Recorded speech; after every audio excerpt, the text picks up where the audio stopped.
संत गुरु घासीदास मोला खावा दे बोरे बोरे बासी सतनाम के।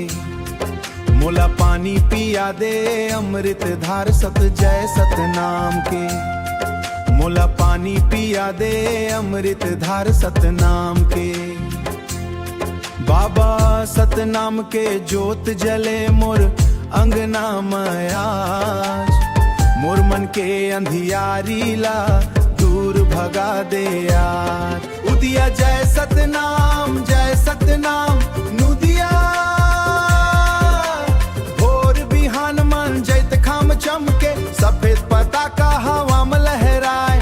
गुरु बाबा के पावन बानी सुतल मन खेला राह दिखाए। झूठ कपट सब दूर भगा दे, झूठ कपट सब दूर भगा दे, सत्य के दीप जला दे।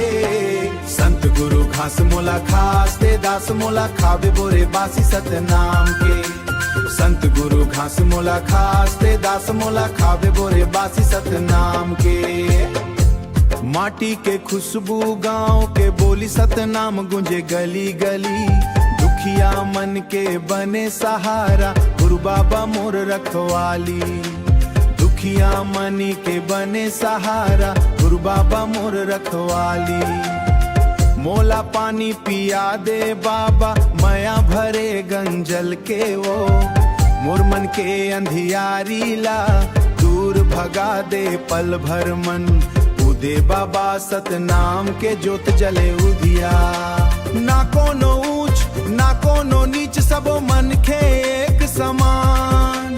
दया प्रेम यौ मानव सेवा यही बाके पहचान। गिरोधपुरी धाम ले निकरे सत्य अहिंसा के उजियारी। मोला अपन चरा खाओ कट जाही दुख भारी। संत गुरु घास मोला खास दे दास मोला खावे बोरे बासी सतनाम के। संत गुरु दाहुअर चाम दे करथे वाह मोला माया के छाँव दे बाबा भक्ति के वरदान। जन्म जन्म गावत रही हूँ जय सतनाम ते हूँ। जय सतनाम के जोत जले हर घर आंगन मन। सत्य शांति प्रेम बरसे संत गुरु घासीदास मोला खावे बोरे बासी सतनाम के। मोला पानी पिया दे अमृत धार जय सतनाम के।